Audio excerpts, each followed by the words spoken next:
అందరికీ హాయ్ అండి, welcome back to Keerthi vlogs. ఈరోజు అయితే నేను హెయిర్ బాగా పెరగటానికి హెయిర్ గ్రోత్ ఆయిల్ని ఇంట్లోనే న్యాచురల్గా ఎలాంటి కెమికల్స్ కలపకుండా ఎలా ప్రిపేర్ చేసుకోవాలో చూపిస్తాను. దానికోసం నేనైతే గుంటగరగడాకు, కరివేపాకు, ఇంకా మందారాకు ఈ మూడింటిని తీసుకుంటున్నాను. వాటితో పాటుగా ఒక 1/2 లీటర్ వరకు కొబ్బరి నూనె, ఒక 1/2 లీటర్ వరకు ఆముదము, ఇంకా 2 కొమ్మలు కలబంద, ఒక 3 నుంచి 4 టేబుల్ స్పూన్స్ వరకు మెంతులు, మందార పువ్వులు. నాకు ఒక్కటే దొరికింది, ఎక్కువ ఉంటే ఎక్కువ కూడా తీసుకోవచ్చు. సో వీటన్నిటిని తీసి పక్కన పెట్టుకున్నాను. తర్వాత మనం తీసుకున్న ఆకులన్నిటిని కూడా వాటర్లో క్లీన్ చేసి పక్కన ఉంచుకోవాలి. నెక్స్ట్ కలబందను తీసుకొని పై స్కిన్ అంతా తీసేసి ఒక స్పూన్తో ఇలా తీస్తే లోపల గుజ్జు వరకు వస్తుంది. సో ఆ గుజ్జు అంతా తీసి పక్కన పెట్టేసుకోవాలి. నెక్స్ట్ ఒక స్టీల్ గిన్నె అయితే తీసుకున్నాను, అంటే ఆయిల్ హీట్ చేయడానికి.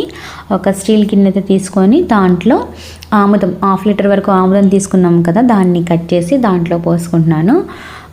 నాకైతే విడిగా దొరికింది, ఆముదము కొబ్బరి నూనె 2 విడిగానే దొరికాయి కాబట్టి నేను ఇలా తెచ్చుకున్నాను. మీకైతే మీ ఇష్టం, ప్యాకెట్లైనా తెచ్చుకోవచ్చు, లేకుంటే బాటిల్స్ అయినా తెచ్చుకోవచ్చు, ఏదైనా యూజ్ చేసుకోవచ్చు.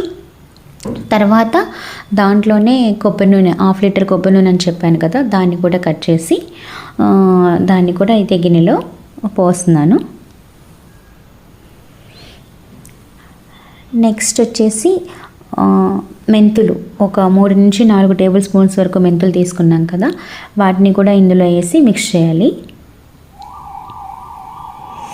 నెక్స్ట్ దాంట్లోనే మందార పువ్వు, నాకు ఒక్కటే దొరికింది, మీకైతే ఎక్కువ దొరికితే వేసేయచ్చు. ఎన్ని మందార పువ్వులు యూస్ చేస్తే అంత మంచిది.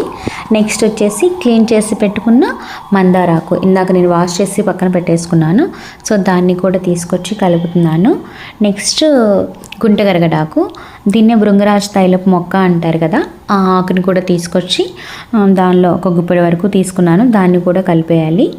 నెక్స్ట్ క్లీన్ చేసి పెట్టుకున్న కరివేపాకు, ఇది కూడా ఒక గుప్పెడు, 3 రకాలు కూడా ఒక గుప్పెడు వరకు సుమారు తీసుకొని 3 కూడా ఆయిల్లో వేసేసాను.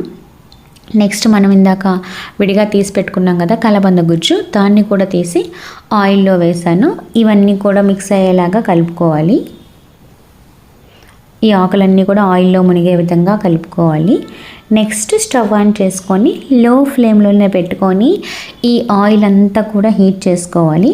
అంటే ఆయిల్ చక్కగా మరిగేంత వరకు హీట్ చేసుకోవాలి. లో ఫ్లేమ్లోనే పెట్టాలి, హైలో అయితే ఎట్టి పరిస్థితుల్లోనే పెట్టకూడదు. హైలో ఉంటే మాడిపోతుంది.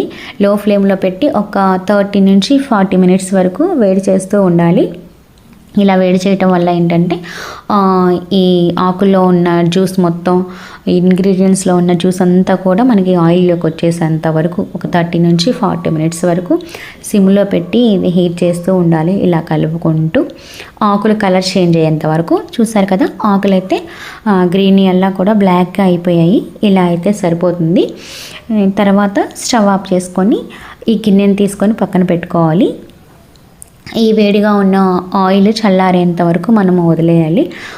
దాదాపు ఒక నైట్ అంతా వదిలేయచ్చు, లేకపోతే మార్నింగ్ ఈ ఆయిల్ని ప్రిపేర్ చేసుకుంటే ఈవినింగ్ వరకు అలా వదిలేస్తే సరిపోతుంది. నెక్స్ట్ ఈ ఆయిల్ని వడకట్టుకోవాలి.